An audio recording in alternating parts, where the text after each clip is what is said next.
Welcome to the Rokani Media Football. Hope you guys are really having fun. We are here to obviously get you the match preview of Arsenal versus Newcastle, a game of football that is going to be played at the St. James's Park. And remember, last season, Arsenal lost at St. James's Park in a very controversial way. If at all you remember, do you really hold such memory? You know that goal that we went ahead to come in through that had close to 4 or 3 fouls, but VAR was like, it's in. First and foremost, I think it was it Murphy? He went ahead to obviously get that ball, I think, from the goal. The ball was really out, out of the byline, and that was supposed to be a goal kick for the club of Arsenal.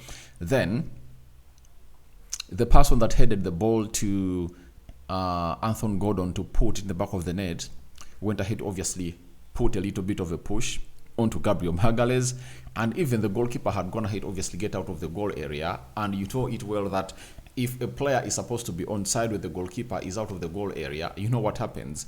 2 of the players of the opposite side have to be behind that player to obviously keep him onside. And close to 3-4 fouls we are really seeing in that, but VAR was like, all is okay, all is okay. And this is where I really let everyone know that don't mind about VAR. Just go ahead, capitalize on your moments, leverage them very well, score your goals and move on. Because if you don't, then you would have gone ahead to give VAR a very huge go to obviously go ahead and really do the inevitable into the game. So this is Rokani David, and this is the United. It's not the United. This is the Rokani Media Football, and we are powered by Mono Gadgets. Mono Gadgets are dealers in brand new phones, and they're dealers in brand new phones. And if at all you really need a brand new phone and brand new laptop, or a used phone and a used laptop from the United Kingdom, call them on +256 7899 88665, and the rest will be history. Now, this is the early Kickstarter. Arsenal going to Newcastle. Arsenal goes into this game of football after drawing with Liverpool, and Newcastle were beaten by Chelsea by 2-1. In the midweek, all these two teams are really going to be tussling it out the St. James's Park tomorrow. Went ahead to obviously win and knock out different teams altogether. Newcastle knocked out Chelsea 2-1. What a revenge from what they went ahead to get from the Stamford Bridge last weekend. Then Arsenal went ahead to obviously beat Preston North End by 3-0. Waneri was on target, Kai Havertz and Gabriel Jesus. So in that game, Arsenal never got any injured player there, but guess what? Players like Carafiori, Ben White, Odegaard, Kieran Tierney, Tomiyasu are really out. You get? But Gabriel Magalhaes is really expected to obviously come up and obviously play part into this beautiful game of football. For Newcastle, obviously Murphy has gone ahead to be confirmed that he's really going to be out, Then he's joining Jamal Lescheles, Steve Bootman, Kylian Trippier, and Cam Wilson. The rest of the players are readily available. Now, the manager of Arsenal went ahead to obviously make or rate some players, Declan Rice, Saka, though they later came on and obviously played part into that game, the Kai Havertz of this world, the Trossards, but obviously you anticipate that he's really going to really do the needful. If I told you, look at the team that played over the weekend to play against a team that played against Liverpool, there are very many players that never went ahead to represent when they're playing against Preston in the starting 11. Raya was out. Ben White was out. Gabriel Magalhaes was out. Declan Rice was out. Thomas Partey was out. Saka was out. Kai Havertz was out. Close to 7 players were arrested by the manager, and that sends you a message on how the manager really wants his team to look. He's like, I want obviously go gung-ho when I'm really going to be playing the side of Newcastle. And that is what you have to do, because this side of Newcastle is a little bit of stubborn. So let's get into the probable starting 11 for the club of Arsenal as they jet into this beautiful game of football that's going to be played at the St. James's Park. Because the last time they went there, they were beaten by 1-0, right? This time round, they are really back to what they know best. In goal, Setford started in the game of Brentford, in the game of Preston North End, and now it's gonna be David Raya starting in between the stitches. If you know, you know, and how good he obviously goes ahead, obviously putting a very huge shift all together. That is David Raya. Then on the right, I think with Benjamin White doubtful in this game of football, and Julian Timber also being taken off after half time, and the manager confirmed to us that they needed to rest him, means that he's really going to come up through and really play as a right back into this beautiful game of football that's going to be played at St. James's Park. Now, that leaves a very huge question. Who is really going to be played as a left back? Is it going to be Jakub Kiwior or Zinchenko? Jakub Kiwior, in those two games, he came on Liverpool and looked good. He played well when they're playing against Preston North End. And by the way, my hugest prayer was, I want to see how he partners with William Saliba. That is it. That's what I really wanted to see. And him partnering with William Saliba, he really looked good, and they kept a clean sheet on the night. So I think Zinchenko is really going to be maintained into his left back position. That is it. You know, that is it. Because he really looked good. And obviously on the right, I think Newcastle doesn't have a very threatening player that plays off the right attacking side of the midfield that could obviously prevent Zinchenko from really doing what he had to do. But I think if at all the manager really feels unsafe, he'll obviously have to bring in Jakub Kiwior to obviously close down that side into there.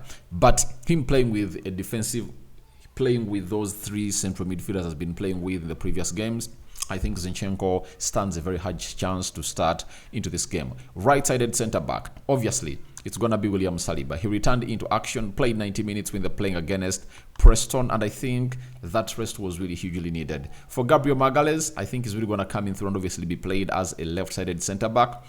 And the manager told us today into the pre-match press conference that the player is really fighting hard.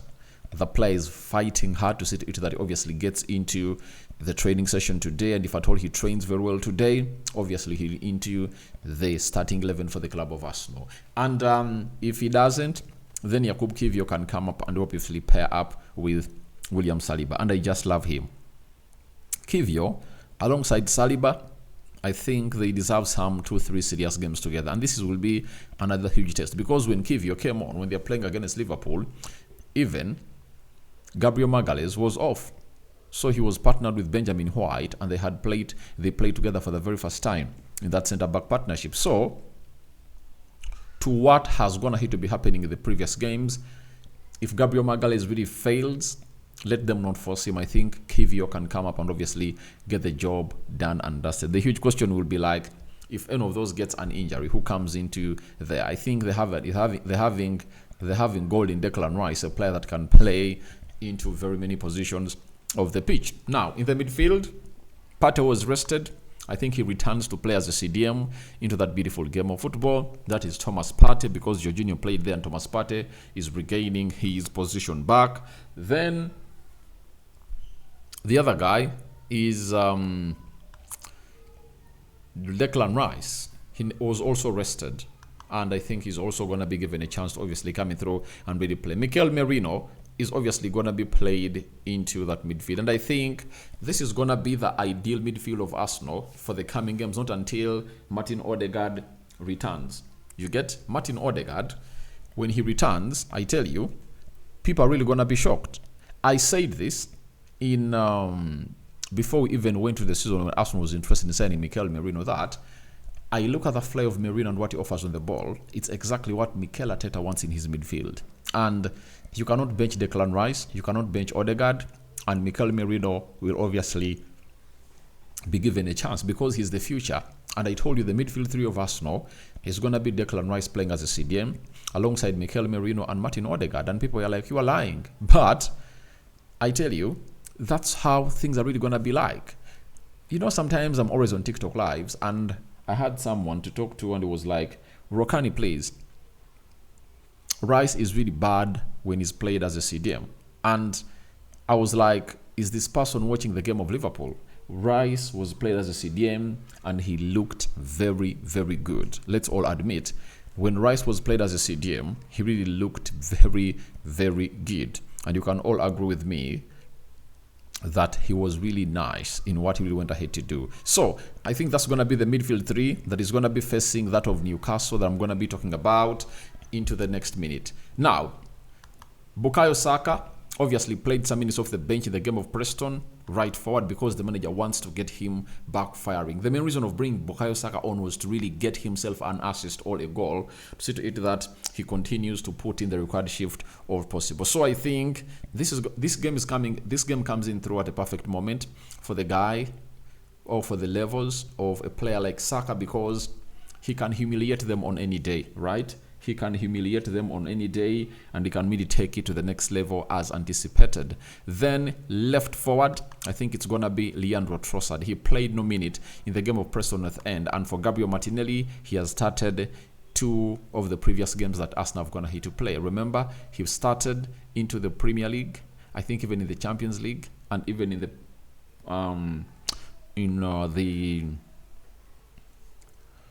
he started even in the, what is it called? He started in the Carabao Cup, right? So I think Trossard really deserves a chance to start into the mix. And guess who's leading the line? It's not going to be Gabriel Jesus. However much he scored the opener in that game, I think Havertz is obviously going to come up and obviously put in a required shift altogether. Now, the midfield three is really going to be important, and the battle is really going to be huge, because Bruno Guimaraes was rested, and I know it's going to be Bruno Guimaraes, Sandro Tonali, and Joe Wellington. I think that's the midfield that Eddie Howe is really going to deploy to obviously take on different teams all together. Then the back line, I think, is really going to be unchanged, and I think this is what Arsenal should obviously utilize on to obviously come up and obviously do the needful. But Newcastle at home, they're really a deadly side. They made City drop points there, and can Arsenal go back and obviously get points at that stadium like they did last time? That is really going to be the most important bit of it all. Are they really going to come up and obviously put in a required shift altogether in there? That is it. But I tell you what, they're a very good side, and they can compete, and Arsenal needs to go back to that winning run, because they cannot find themselves losing points, like they've gone ahead to do, because it's always Liverpool stretching high, and Man City are also stretching high. So we are waiting to see how Arsenal is really going to look like. So we wait and see how things are really going to be panning out for the side of Arsenal. And all in all, they need this win, because they've gone ahead to drop 5 points in the previous 2 games, and they need to obviously raise up the bar. Now, let's go to what we call the head-to-head stats, as they're really coming in through here. 1, Newcastle have won 2 of their last 3 Premier League home games against Arsenal. They've lost 1, as many as they had in the previous 19 at St. James's Park against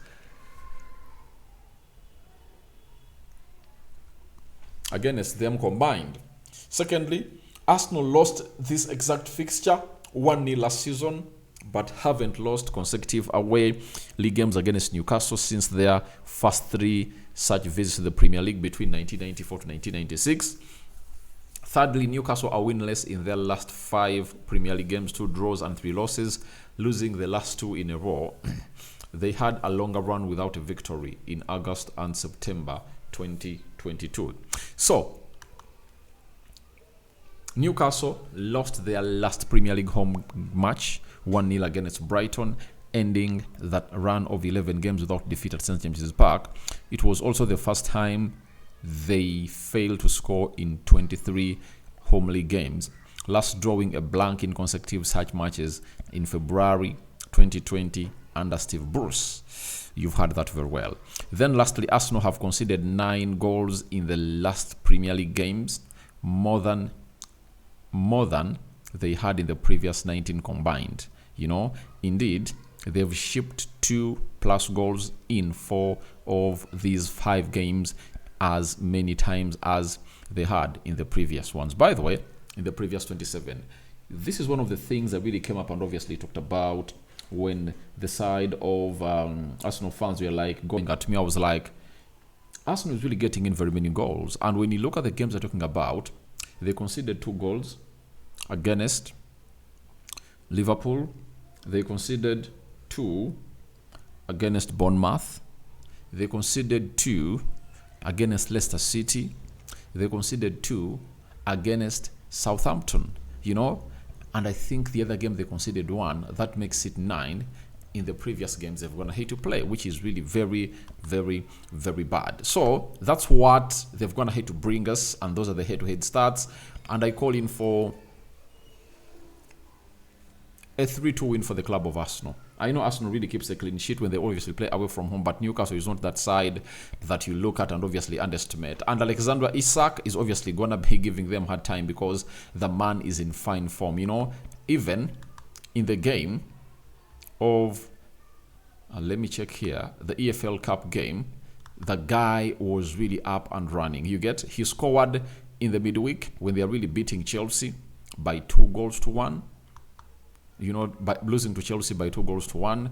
Even in the EFL Cup, he was the man that really went ahead to score the opener. And you should really keep a very keen eye onto him because his stats don't really lie. Last season, you know what he did in the Premier League? He was one of the highest scorers in the Premier League. The few that really went ahead to hit 20 goals a season, and he scored 21. This season, 7 games, 2 goals and 1 assist. That is Alexander Isak for you. And you know how he raises in big games and really puts himself into that position. So that's exactly what is happening in here for the club of Arsenal as we talk the side of Newcastle. So my prediction is 3-2 in favor of Arsenal, but it's really going to be an intense game. It's not going to be an easy game. For everyone who thinks that it's really going to be an easy game, please and please and please and please and please and please and please don't go there expecting it to be easy, because the likes of City, Liverpool, all teams struggle to get points at the side